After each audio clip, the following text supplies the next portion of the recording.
Showers in the western half of the country and a risk of hail. Lowest temperatures of 1 to 3 degrees. And now you're up to date on News Talk. The Football Show on Off the Ball. With Paddy Power, the greatest football partnership since Shearer and Owen. I'm prepared to do anything I can to play for my country again. Do it then. What about your start to the game? It wasn't bad, was it? Why should there be an honest answer be a mistake? How can a modern day manager not have a mobile phone? Why should he? Now, I think it's fair to say most of us hadn't really ever read an interview with Quique Setién before yesterday, but the new Barcelona manager sat down with Miguel Delaney about 18 months ago, had a fascinating chat with him, came across as a really interesting fella on a host of levels, and hey presto, he is now the new Barcelona manager, aged 61. So Miguel's going to join us later on the Football Show and give us his impressions of Setién, what he made of him and how he thinks he'll get on at Barcelona. He is fourth choice, Setién, but seems to be a football romantic who likes to play the Barcelona way. That is all coming up after 9:30 or so. Should let you know half times in the FA Cup third round replays, or certainly only one of them is still half time. Spurs are 2-0 up at home to Middlesbrough. Lamela scored their second after 15 minutes. Lo Celso put Spurs 1-0 up after just 2 minutes, so they've been firmly in control from early on in that game. Elsewhere, Newcastle 3-0 up at home to Rochdale. We have Coventry 3-0 up at home to Bristol Rovers. We have Reading 1-0 up away to Blackpool, and it's 0-0 between Shrewsbury Town and Bristol City. Those games kicked off earlier, about 63 minutes gone in those four games, and as I said, half-time between Spurs and Middlesbrough. Spurs are 2-0 up. In the meantime, we are joined by Arsenal and Republic of Ireland international Louise Quinn, who's hopefully on the line. You're there, Louise? Hi, Joe. How's it going? Great, yeah. Thanks a million for joining us. I know when the lads got on to you for a check-in, you said that we may be interrupting Love Island time. If that is the case, I apologise. Yeah, it's paused for the moment, so I'll be able to do the ad, so it's all right. OK. I'm not so sure if I'm getting into the Cape Town version. I've been a committed fan thus far. I don't know if I have a winter one in me as well. No, I know.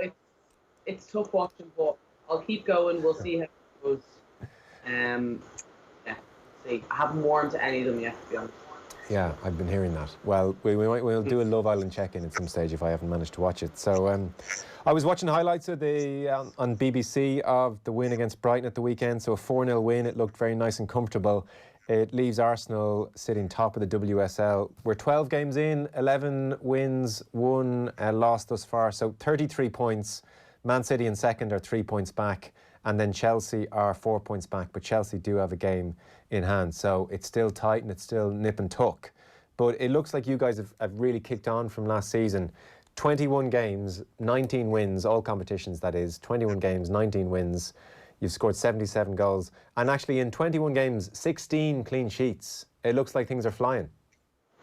Yeah, things are going really well at the moment. I think we just have we're consistent and we're really taking control of games. And it kind of has only been the one game this season against Chelsea where we're like they beat us, but where we actually we didn't play well. We didn't deserve to win the game. I think overall, I think we had a first good 25 minutes, our first good 30 minutes, and then it just started to change in that way. But I just think the consistency of winning games, the performances, the amount of goals scored, the big players again like stepping up to the plate and performing. Vivian Miedema is absolutely on fire, goal after goal. In one of the games as well, like it was a bit of a thrashing 11-1, and I think it was 6 goals and 4 assists or something like that. So there's we've got everyone taking over really nicely. So we're just gonna keep going that way. I know you guys are at home to Reading tomorrow in the FA Cup, and then you have Chelsea at the weekend. So it's actually a crucial week. That's on Sunday afternoon at 2 o'clock. So that's a massive game. Are you like 3 games in a week? I mean, not that you're getting old or anything, but 30 is coming up on the horizon. Is 3 games in a week no problem to you still? Yeah, sure. Look, we won't mention that, but I think I'm a late bloomer with the whole professional football thing starting a little bit later than others. So there's still plenty more in the tank. So listen, but it's tough. It's not easy. It's not easy for anyone. It is a really really short turnaround. But that's you've got to deal with it if you want to. We want to stay in the cup. We want to be reaching the finals, winning cups, and then also being consistent in the league. So, I think Joe has done a really great job in terms of, rotating the squad. And we had a lot of injuries last year and, struggled in some of those ways. Whereas now we've really had a pretty full and fit squad, a few little niggles here and there. But, we've been able to rotate and use players. And then also the versatility of players as well has been crucial. How's your own form been? How have you been enjoying the season from a personal point of view? How are you playing? Well, I suppose from a personal point of view, I'm probably not playing as much as I'd like, to be honest. It's been a little bit tougher, but yeah, we have such a strong squad, and then certain players coming back from injury, and then I picked up a little niggle myself, and it's been a little bit of a tougher year, but for the games that I've got in, I've performed. I'm performing in training, and I'm really enjoying my football. Obviously, want to be on the pitch more, but this is a year now where we're going into Champions League, as well as all. So there's been just a lot of football, probably more than we've ever had, and the girls coming off the back of the World Cup as well. So, but yeah, so for me, it's just I'm training hard. Played at the weekends. We'll play again tomorrow, hopefully play on Sunday. So, I'm just starting to rack up the minutes a lot more now. Yeah, because I saw you playing Sunday. I hadn't realised you'd been in and out of the team as much. Have you been missing many of the games, half of them? Or what kind of numbers are you clocking up? Yeah, I've missed maybe not and it's just down to how Joe is picking the squad. So yeah, like a little bit less than half. But I've been involved in, I think almost all the Champions League games, a couple of the league games and a lot of the cup games. So I've still got, a lot of minutes under my belt. But you just want to be playing, you want to be playing all the time no matter what. But that is football. It is a squad game, and I think it's really shown this season for us that we really, really have needed the squad. And they've used this. I think even as you said, 16 clean sheets, but our goalkeepers, I think, have rotated in and out, both of them themselves. It's been tough competition, but yeah, listen, I've been very lucky in my entire career to have played a lot of football. So it is different perspectives, and I'm learning a lot. And yeah, but you just want to be on the pitch. Yeah, of course. And I suppose that kind of competition can prove very healthy and keep you on your toes and keep you training really well. Or equally, if you let it, it can become a very stressful thing. It can become a negative thing. It can probably affect your confidence to some degree. You can get very self-conscious, and any mistake feels like it's magnified because does this mean I'm out of the team? So have you had to almost consciously have a word with yourself about how you're managing the challenge of being in and out that little bit? Yeah, absolutely, yeah. And exactly it. It's another challenge that I suppose in a nice way. Thankfully, I haven't had to face it that much, but I think it does. It puts a bit of everything into perspective of, as well. I've also been very lucky to play consistently in the Irish team, but it gives you that, that different mindset of, when there are players on the bench, they actually just need that extra little pat on the back just to be like you'll get there, you'll be on the pitch, you'll get your minutes, just keep working hard. And yeah, and of course there's days where I've been annoyed about maybe not playing as much, but I know that I'm training well. I know that still how I'm 100% in every training session, and I know then that's going to push the other girls, and it's going to bring up the intensity of training sessions all the time. So yeah, listen, it's definitely another challenge, and I'm enjoying the challenge of trying to break into the team as well.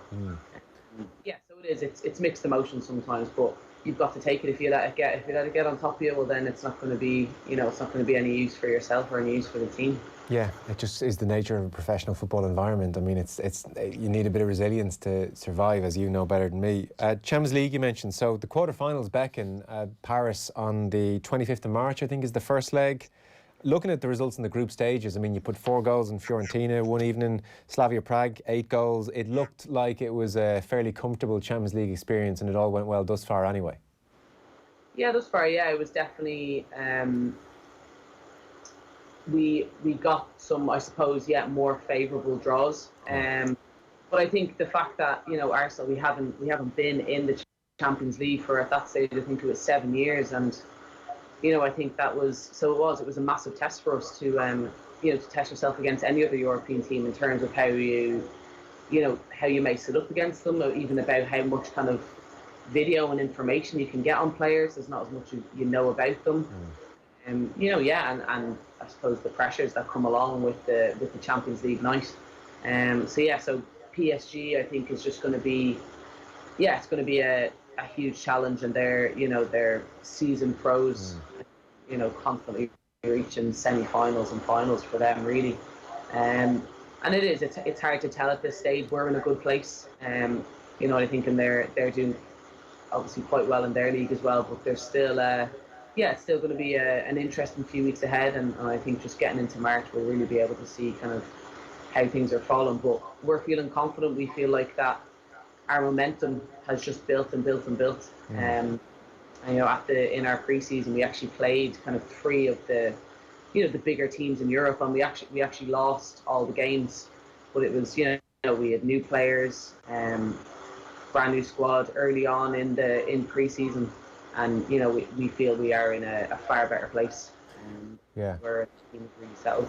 And I think Olympique Lyonnais might be lurking in the semi-final if you do make it through. They're going for their 5th Champions League in a row. Is that right? They're still very much the powerhouse of European football.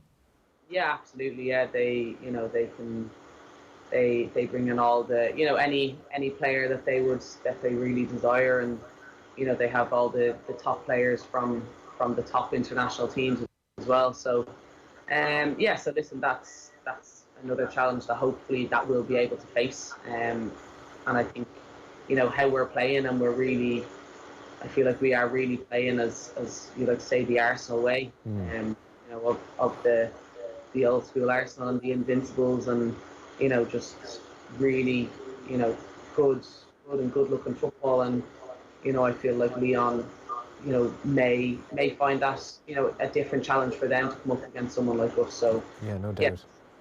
Trying to have to get through PSG first, but that would be for us it's wanting to get as far as we can in that. Interesting times actually at Arsenal at the moment. Are people standing up that bit straighter and going about their business that bit quicker with Mikel Arteta, new sheriff in town? Yeah, exactly. Yeah, you can. Everything's a bit more clean and tidy around the place. But what it's what a legend himself, and Freddie taking over, and it's just it is just a common trend now. The ex-players coming in, but you can see I think already you can see a change in the team and the respect that they have for him. Being, because I feel like he was that extremely hard-working, that sort of captain that kind of just did it. He maybe wouldn't say so much, but he just did it, and and then obviously being coached under Pep Guardiola, I think he's really flourished, and it's just about he definitely needs to change a few things, and it's going to take that little while, but I think he is a good guy to have in that position. Okay, be interesting to see how he gets on. I want to ask you about the Ireland picture as we head into 2020, but just one last one. I saw Nick Cushing, who's the Man City manager for the last 6-7 years, very successful, and he announced in recent times that he's going to be leaving Man City and going over to the MLS. I think he's going to be the New York City assistant manager. How commonplace is that? He was obviously doing very well at Man City. How commonplace is that? Is that seen in any respects, Louise, as a blow to the league, that almost it's been used in certain quarters as some kind of vehicle for people to graduate to the men's game? Or, is it fair enough this is going to happen from time to time? No big deal. Yeah, listen, I think, it's going to happen time to time. I think the commitment he's shown to Man City, exactly, is that he's been there for 7 years, won a lot of trophies, built that team up to what they are. He's been there from the beginning. So for me, it's not looking at it like, obviously it's a great manager that that the league will be using, but I feel like he really has served his time at City, and he's done an excellent job, and you hear really good things about it. So I think the timing is a little bit awkward. To leave at the start of February is a bit strange. And I just think that's it. As a coach, I think you need you need a new challenge. And for me, I think, he's probably the most that I would find it hard to believe he's going to win maybe as many trophies, with New York as much as he did with Man City. So, to me, it's just he's just taking another coaching opportunity and seeing how it goes. And when knowing City, they're going to bring in another excellent coach. So that's quite exciting as well. We were just chatting about it a little bit, trying to figure out if we had any ideas, but actually haven't heard a thing yet. Right. I think they're keeping it quite quite down low. So for me, it's just it's going to be exciting to see what they bring in and how that's going to change. I think City have had a certain way of playing their football over the years, so it'll be interesting to see if that changes much. Yeah. Before you go, the Irish picture, second in the group behind Germany 12 points, Ireland 7 points, Greece on 4, Montenegro, Ukraine, no points. The most recent game was in November. That was the 1-1 draw away to Greece. It was really interesting watching on the TV when Vera Pauw was interviewed after the game, and she was, and it probably applies to the Ukraine game at home as well, the 3-2 win. And on the face of it, 1-1, not a terrible result away from home, but her real reaction to camera was one of disappointment, and she was just emphasising this team needs to learn how to control games. It needs to dominate possession. When they go 1-0 up, it needs to kill games off and do that through possession. So it's not a million miles away, I suspect, to what you're learning at Arsenal or trying to implement at Arsenal. Is that very much the message she's been trying to give you behind the scenes as well? Yeah, exactly. I think she's really trying to, not only coach us in football, but teach us how to play the game right. And she's simplifying things. And exactly, it is just trying to, take control of the game, do things a little bit smarter, do it simpler. And I think in the time that it happened, obviously that's frustrating. I think they started to put the pressure on us, a little bit earlier. Yeah. And I think so it was starting to show a little bit. Obviously, it would have been a little bit easier if they scored maybe 10 minutes earlier. But when it's in the last couple of minutes, that's extremely, truly frustrating. But when we've just got to learn from it. We still, it's everything, and also learn her way as well. But I think we have caught on to it quite quickly, and I think that showed in the Ukraine. It's just about spending that bit more time together. But it still leaves us in a similar position. That we're still definitely fighting for that second spot, and it still is in our hands. Even obviously results against Germany, you want to keep that tight and definitely either grab a couple of points from them at least, and then just being consistent with the rest of our games. But it still really is in our hands. So there was frustration, but straight away, I did really like Vera's reaction. It was like we were disappointed, and she was like, "What? Like, why are you disappointed? Like, it's not over. Yeah. It's nowhere near being over. It's not nice, but this is football, and let's forget about it. We'll do a little bit of analysis on it, but then let's put it to bed. What's done is done, and we move on to the next one. And it's these next two games then again against Greece and Montenegro, Greece at home, Montenegro away. Yeah, they're crucial.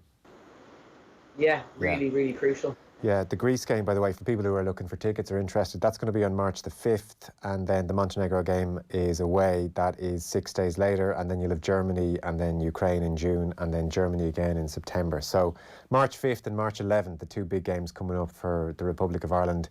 You will also then have a Champions League quarter-final straight after that, and in the meantime, you've got an FA Cup match tomorrow, and you've got Chelsea at the weekend. So, good luck with all that. Listen, thanks a mil for joining us. Appreciate it. Appreciate you giving us your time the night before a game as well, Louise. Thanks so much. Thanks a mil. Louise Quinn there, Arsenal and Republic of Ireland international as well. Talking to us, checking in how the season's going. It's going pretty well. By all accounts, Arsenal are flying. The latest, by the way, Spurs are 2-0 up at home to Middlesbrough, Lamela and Lo Celso with those goals. Newcastle still 3-0 up at home to Rochdale. Coventry 3-0 up at home to Bristol. Blackpool 0, Reading 1. And that is you for the FA Cup third round replays. Next up, we'll be talking to Miguel Delaney about the new Barcelona manager. Football on Off the Ball. With Paddy Power, the greatest football partnership since Shearer and Owen. News Talk Breakfast. We've all done it. We've all had that moment where you realise the passport is lost, it's stolen, it's chewed by the dog. Well, what do you do about it? On tomorrow morning's News Talk Breakfast, we're going to be joined by the boss of the Passport Office, Fiona Penneler. She'll be answering your questions live on air. If you've ever wondered how long it takes to renew or the difference between a passport and a passport card, get in touch now. Email breakfast@newstalk.com or tweet us at breakfastnt. News Talk Breakfast with Shane Coleman and Kieran Cuddihy. In association with AIR. Weekday mornings at 7 with the boss of the Passport Office live tomorrow on News Talk. Whether in the cowshed or wandering in luscious fields of grass, the dairy cattle... OK, stop. We don't need the over-the-top voice. The simple fact is that all McDonald's semi-skimmed milk is from Irish farmers. And not only that, it's also from Bord Bia Assured Farms. So, all the milk in your teas, coffees, porridge, and even Happy Meal milk bottles is Irish. Which is good to know. What's gravity? When does the grass grow greener? Can people with longer legs jump higher? How are plastic cups made? How filthy are our parents? Which ingredients make the best slime? Why do we dream? Are you faster than a calculator? Could a robot be powered by fruit or vegetables? When we empower children to investigate the science behind a simple question, the sky's the limit in shaping a brighter future. ESP Science Blast, delivered by the RDS, helps children develop key skills through a non-competitive education program for 3rd to 6th class. Register your class at espscienceblast.com. Everybody reacts differently to the shocking affordability of the Dacia Duster. The opportunist, I've heard enough, where do I sign? The skeptics, 0 deposit, too good to be true. And our competitors, shocked into silence. The Dacia Duster from just €75 per week and absolutely 0 deposit. Whatever your reaction is to Ireland's most affordable car brand, there's one waiting for you. Visit your local Dacia dealer today. Finance is made under a hire purchase agreement. Terms and conditions apply, subject to lending criteria. See dacia.ie. Socrates, solved the hearing aid paradox yet? No, Plato. I still don't understand how a sale of tiny hearing aids can also be massive. It's simple relativity. Oh, shut up, Albert. But it's true. Specsavers have tiny hearing aids with advanced technology. And now you can save a massive €400 on selected hearing aids. Like a mouse relative to an elephant, yeah? A mouse? The hearing aid sale at Specsavers. Tiny hearing aids, massive savings. Terms and conditions apply. Sale ends 31st of January. Ask in store for details. Relax this evening and visit itsforwomen.ie. Great value car insurance for those on the go. Get the cover you need day or night at itsforwomen.ie. It's time to own it. This week at Power City, check out our mega deals on Bosch and Neff home appliances. For more information, go online to powercity.ie or call in store today. For 40 years, Finline Furniture have been making Ireland's finest sofas, chairs and corner groups from our factory in County Laois. The annual Finline Furniture January sale takes place in our showrooms in Dublin, Cork, Galway and Laois. Hugely reduced sale discount prices available for the month of January only. Thousands of fabrics available. See finlinefurniture.ie. Off the Ball. This is News Talk. So we want to bring you news of developments in Barcelona. Quique Setién says he did not imagine in his wildest dreams ever becoming Barcelona manager. He is 61 years of age. Ernesto Valverde, as we know, relieved of his duties eventually last night. Setién has been given a contract to the end of the 2022 season. He said yesterday, I was walking around my hometown with cows around me. Now I'm here at Barcelona managing the best players in the world. So he's a very happy man. Miguel Delaney at the London Independent is there. Hello. Hello. Hi. You also a happy man because it's rather convenient when you happen to have had a long sit-down interview with the new Barcelona manager. So that worked out quite well. Yeah. And actually, I remember we did that interview in August 2018, just after the World Cup, when he was preparing for a friendly between his Betis team at the time and Bournemouth. And we didn't actually publish it until just before they played Barca in October. When he was mooted a bit at the time as a potential Barca manager, but was almost seen as a bit of a kind of a cult figure. And that was reflected in the responses. Whereas when I posted it last night, it just exploded, basically. Especially because the way he spoke as well. And I think this is the interesting thing about him. It's his vision of football, which even speaking to him, you couldn't help but getting enthused by. As a person, I quite liked them, I have to say, and found them really engaging to listen to. And from that perspective alone, I'm actually quite happy for him. But I'm also kind of excited for what he can do. I mean, that Betis team was great to watch.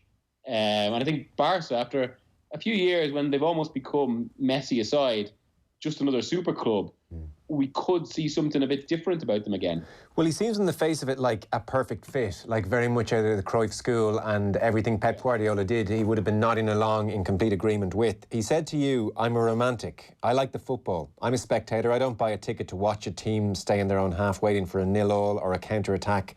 And he even said as well, before I signed for Betis, I asked them, why do you want me? You've seen how my team's played, how I play. Are you clear this is what you want? Because he is not a man who's going to renege on his principles. He wants beautiful, flowing, passing football. Yeah, absolutely. And I mean, to be fair as well, I mean, in interviews like that, when they get right into the technical stuff, you can only put so much in because it just was the nature of it and the way these things are put together. But these weren't just empty words. He started to talk about how he would do that, how he'd build and talk about how the importance of players feeling the ball at the feet. And like one of the more interesting themes of the interview was, and I was even thinking of in relation to Ireland. I suppose it's something that Stephen Kenny has touched on as well.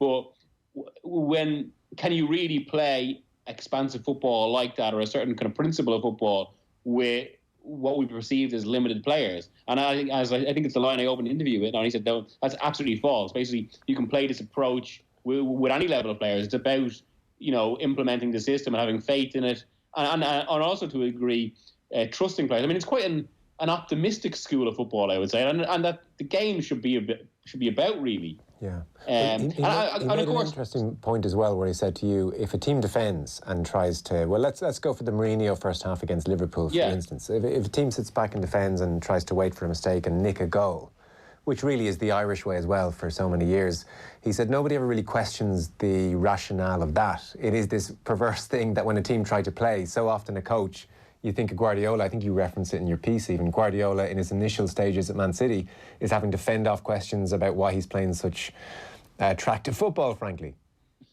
Yeah, completely, yeah. And also because at that point, it was being repeatedly exposed, and this is always the danger, that sort of that when it goes wrong, it can look very bad. But I suppose the point is always that, and I think this is the point when Setién was talking, and Guardiola was talking to himself, You've got to be brave enough to overlook when it goes wrong. That you've got to trust in the long term, because it's not about getting it right for one game, as kind of Mourinho's approach on Saturday was. It's about building something for the long term that is much more successful over the long term. And I think you have to say, given the recent tectonics of modern football, this is what has won. This is the dominant team. And there's even, I think it's something actually I did in the piece last week, discussing kind of Bielsa against Arteta, but there's even a wider argument that whole school of defensive football, of more reactive, restrictive football, has actually been beaten in the last decade. Yeah, it was quite interesting in the piece that even his comments from 18 months ago have aged very well. That debate was raging even a bit more then. So his playing career, for people not overly familiar with him, he was at Racing Santander. Across 2 stints, he had 350 appearances for them. He was in Spain's 86 World Cup squad, didn't feature off the bench at all, but he was in the squad. A brief stint at Atletico Madrid as well. He's 61 years of age, so this is a relatively late period in his career to get a high-profile gig. People might wonder where he's been for the last 20 years or so. Well, yeah, I mean, I think I mentioned in the piece as well, there's a comparison with Maurizio Sarri, really, in that someone that belatedly came into it. And I think just one of those odd cases of someone who it took a while to maybe find their feet or find the recognition for what they were trying to do. I think some of that is connected to some of the clubs he was with, or some of the teams. He managed Equatorial Guinea. And I think there's definitely an argument here. There is a certain risk on Guardiola's behalf, because this isn't the CV of someone who takes over a super club that, especially without a single trophy on it. But then the same was said, I suppose, about Sarri before Chelsea, and now he's got the Juventus job. And it was whatever the debate about Sarri and the dissatisfaction of Chelsea fans last season. If you stand back, he certainly succeeded. He got them into the Champions League and won a trophy. And I think there's a wider point here that Barcelona first kind of articulated or defined, which was, yeah, okay, the CV doesn't suit a super club, but when you're a club like Barcelona, so attached to a certain identity, it matters more that your coach fits to that identity rather than actually what he's done in his career. So again, and Barca themselves made this decision in the most famous example in 2008, where it came down to a straight choice between Mourinho and Guardiola. And Soriano and Bigursa have all spoken about this. They could have gone with the easy option of Mourinho, given that CV, but no, Guardiola just fitted the way they play. And I think that's happening across the board now. It's not just Barcelona. It's that so many of the big clubs are realising as important as a certain guarantee of success is actually a manager who's able to instill or perpetuate a proper identity. That's why Sarri's at Juventus, and that is why Barca have now gone for Setién. And it does pose questions for clubs like Manchester United and Arsenal and the bigger English clubs as well. No, absolutely. And he's been on the Barcelona radar for some time, we should say, if this seems a little bit inexplicable. There was a famous 4-3 win. Again, you reference it in your piece in the London Independent. And as well as that, 442 had a piece about him. And they were saying on one Real Betis visit to Barcelona, and there's almost something like Xavi-esque patronising about this, but Sergio Busquets, during one of the visits to the Nou Camp, gave him a Barcelona jersey, and it was signed, and it said, "For Quique, with love and admiration for your way of looking at football, all the best." So they've been aware of him, and they've thought all along, he's one of us. Yeah, he's one of those kind of figures widely admired within Spanish football. I'm trying to think of a kind of a Premier League equivalent that way. Someone that's just maybe hasn't. I mean, to a certain, there's a certain degree of Bielsa about it as well. Just widely respected without the resounding success, but more seen for kind of the influence had and the way he sees the game. And that was he was always mooted as a potential Barca signing. And it's interesting. Just I was reading back in that interview last night. So much of it does actually seem a pitch for the job, but in the way he was talking, it genuinely wasn't political in that way. It was just him honestly speaking about football, which is again why Barca feel that he's the right choice and can kind of restore some of their identity. And I think it's certainly. I mean, it did look at the weekend as if they were going to go for Xavi, which I think would have been madness to a certain degree. And people will talk about how Xavi, he almost personifies the Barca way of playing and all that.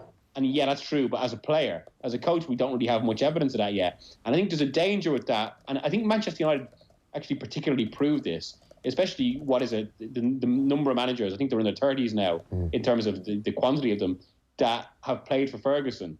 And pretty much all of them, when you listen to them in interviews, they're very good at paying lip service to the Ferguson way.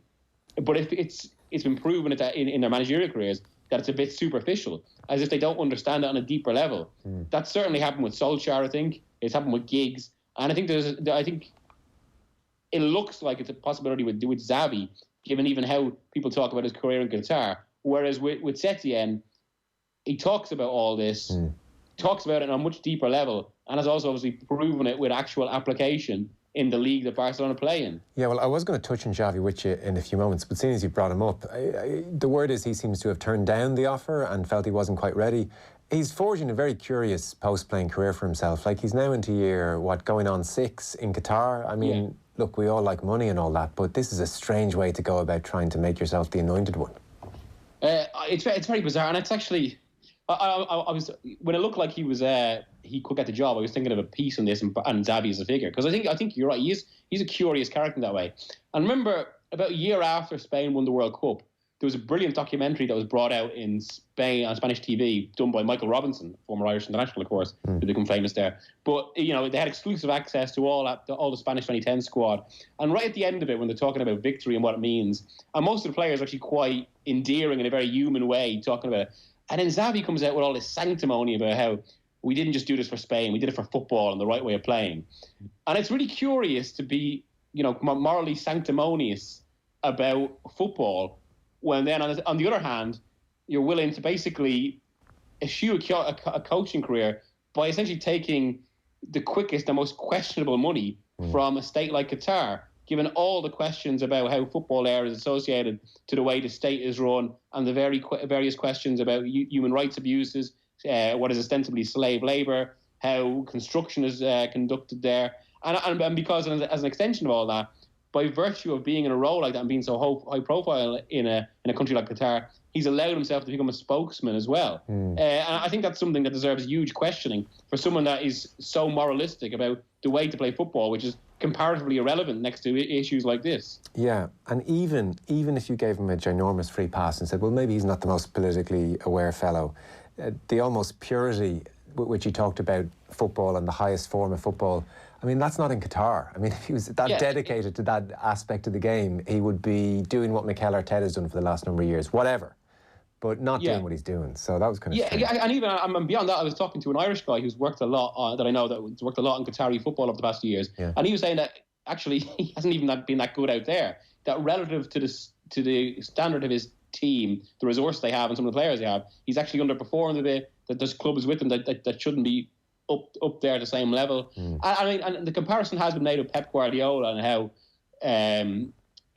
Barcelona kind of plucked Guardiola out of nowhere with no experience either. But that's not really true because, all right, Guardiola, there can be as many questions about his own choice of job and going to Man City given their owners, although it's not quite maybe as direct as living in a country like Qatar. But also, he didn't immediately go to a country like Qatar or Abu Dhabi when he was starting his coaching. He actually went and what was ostensibly a world tour to try and kind of deepen his coaching education.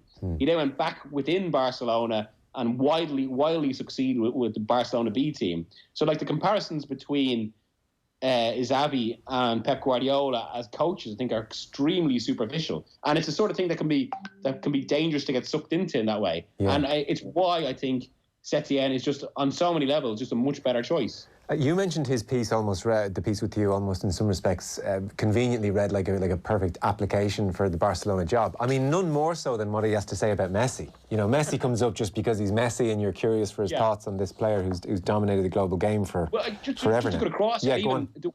The way that came up, I asked him whether, because this was August 2018, so Ronaldo had just gone to Juventus, and I asked him whether, the question was actually about whether we were about to see a change in a new era in Spanish football because they'd lost one of their two totems, and unprompted, he basically said he just doesn't see Ronaldo and Messi's level. No, nowhere close. I mean, he didn't have them in the what he said about Messi was, and again, like, I mean, if they were consulting Messi about whether or not he approved of the new manager, he just needed this paragraph, and it would have got a nod of approval. So Setién said of Messi, there's only one player I've known that has the ability to really decide games on his own and play wherever. That's Messi. When you have a footballer like that who can do it on his own, there's nothing to say. The other 10 are going to say, let him do what he wants. He's going to make us better. We'll win more matches. But there is only one. Everyone else has a role. Everyone else has to maintain the structure. He says, if you keep having a player who drifts outside the system, you have to remove him, no matter how good he is. But if you can win games on your own, a la Messi, that's fine. So in terms of how he's going to handle Messi and Messi's Barcelona, he's going to handle it just the way Messi would like him to. Yeah, completely. And I suppose, and that's all the more relevant given there are all sorts of undercurrents around the eternal storm with Barca that Messi essentially runs that dressing room, that decisions are made on Messi's behest because he's such an important figure to the club that really have to keep him content.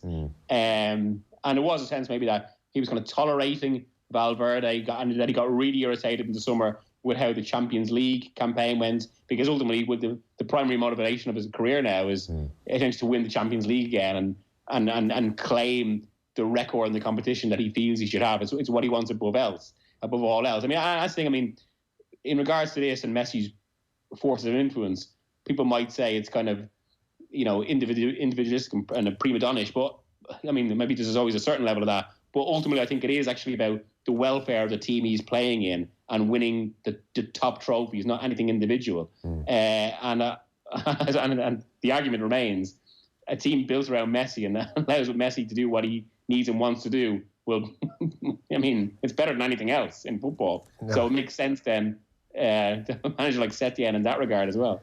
I'm really curious to see how he gets on, because if you look at the post-Pep era, so that's kind of, what are we going back to now? 2012, it's amazing how time flies. Excuse me. So, you'd leave Luis Enrique out of this, and, a tragic end to his time at the club, obviously. But if you take Tito Villanova, if you take Martino, if you take Valverde, I mean, it's even noteworthy that I didn't start by saying, geez, Valverde sacked, why, or what's gone on here? You know, overshadowed to an extent by Messi, by the club, really. Is Setién the type of character who, in 2-3 years' time, when he gets sacked, that we won't really begin the conversation with, that he will feel like another pawn in this list of post-Pep managers? Well, I think this is the big danger to the appointment. Not so much his CV or the lack of trophies, but more the adjustment to a club of this size. I mean, I don't think it's an exaggeration at all to say that Barca is by far the most idiosyncratic and neurotic club in the world. And because they basically got it right with their principle of play and the youth system over the last 20 years, which is essentially instilled by Cruyff, it's very easy to forget that this was a club whose almost entire history had been just punctuated by crisis after crisis after crisis. And even when things were going well, like with Cruyff, it wasn't too long until a massive crisis was around the corner, and we've seen that over the past few years. They've found a degree of stability that was alien to their entire history. So dealing with that could be interesting, and especially given,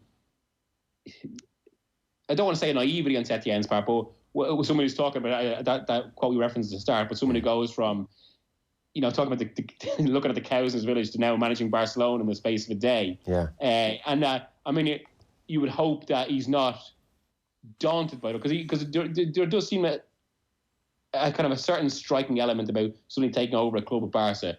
But having spoken to him, I think that's more just his affinity for what the club is, rather than him being intimidated anyway. And I'd say that's the hope. And I do think he will be different to those characters. I mean, if you look at some of those managers, Villanova, obviously, I don't know what could have been really, because of the tragedy of his early death and having to leave the job. Although he did continue the Pep way to a certain extent. Martino was always a little bit of a Van Gaal figure in that way, and I had some of the principles of this approach, but in a very kind of flat way. Enrique, I should correct myself, by the way. Obviously, it was his Spanish tenure that came to a tragic end with his as opposed to the Barcelona tenure. So I mean, look, Enrique, he did all right. Like he felt part of it, in a way that Martino and Valverde never quite have. Yeah, exactly. Yeah, there was a little bit of outsider about it, and I think that's the feeling with Setién as well. It's not just that he plays the way of football, but he just gets what the club is. And I know that's a phrase that actually come up, but I shouldn't have said that, because that's come up so much lately in terms of in relation to figures like Solskjaer and Freddie Ljungberg. They just get the club. It's in their DNA. He gets the football, should I say, not the club. He gets the football, and I think, to be fair, his football has stood out so much in Spain over the past years. He's been so admired for it that it will make Barcelona a bit different again, and I'm kind of excited for what they can do. Well, I think that's why everybody's quite excited about this now, because Barcelona at their best in the Barcelona way is just an amazing thing to have, even on the European stage. It's, them winning two La Ligas over the last 2 years doesn't quite cut it. So it's potentially very exciting. Before you go, just a quick word on, I'm curious to know what you made of Mourinho against Liverpool at the weekend. More so the first half, because there was just something, I hadn't realised this until this morning when I was reading through some of what he was saying in the press conference. And effectively, it was kind of being put to him about the second half being much better, and they seemed to try and put a bit more pressure on Liverpool further up the pitch. And one of the points he was making was that the players actually can't cope with this high-pressing game, and that physically he couldn't ask them to do it for 90 minutes. And I was thinking, that would be something you would absolutely associate with Pochettino and Spurs. Yeah. And secondly, the irony, given that Solskjaer turns up at Manchester United and makes exactly the same complaint about a Mourinho team. Yeah, absolutely. I think it's... Well, I mean, a lot of managers in this situation are self-serving, but I think Mourinho particularly... the one thing you have to remember about Mourinho is that almost... At this point, not so much before 2010, but more so when he's begun to be questioned his career, it feels like almost every decision he takes, and sometimes almost every match, is as much a referendum and statement about himself and how he can be perceived as an attempt to try and win a football match. And I have a certain understanding for how he approached Saturday, given some of Spurs' squad issues and given how good Liverpool have been. but it still felt a little bit of a parody of Mourinho performance, and as if that was all he could possibly imagine. And the great, I mean, this is the thing of Mourinho as well, and especially since 2010, in that what he still remains very good at is convincing people that if he doesn't do it in this particular way, the danger is total humiliation. And that happened a lot at Manchester United. It happened at Chelsea as well, and Real Madrid.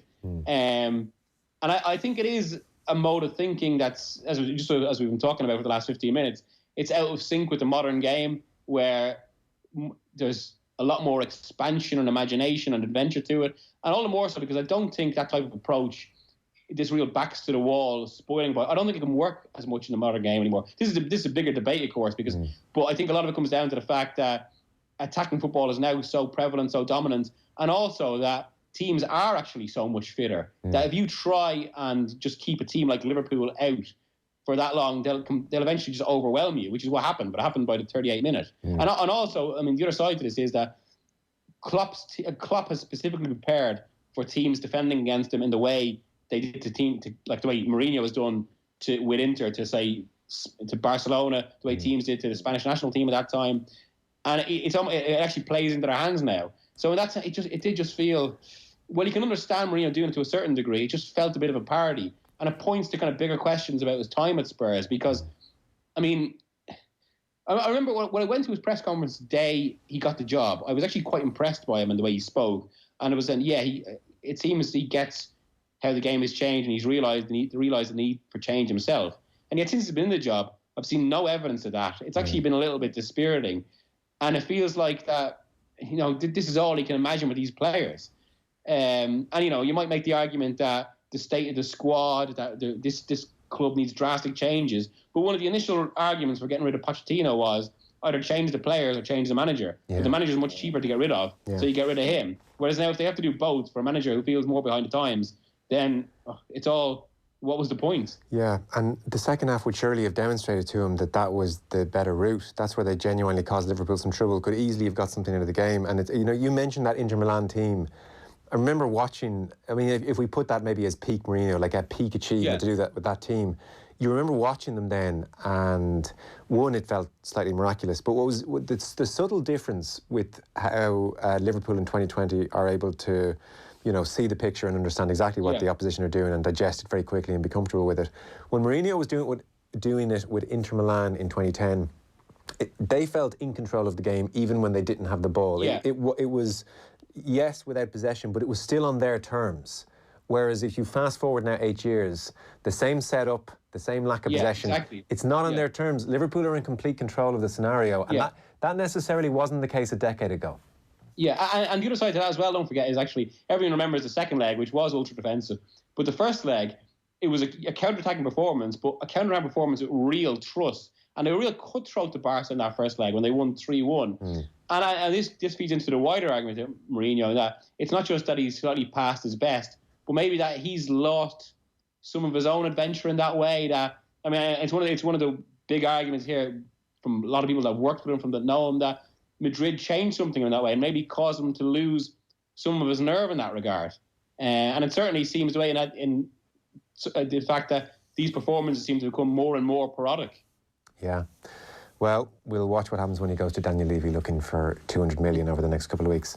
Listen, Miguel, Quique Setién, it's on the London Independent website. Never before, this was the easiest, most read article of your life, my man. And especially in contrast to when I first put it up in October last year, 2018. No, finally, 2 years later. Listen, thanks so much, appreciate it. Cheers, Joe. Thank you.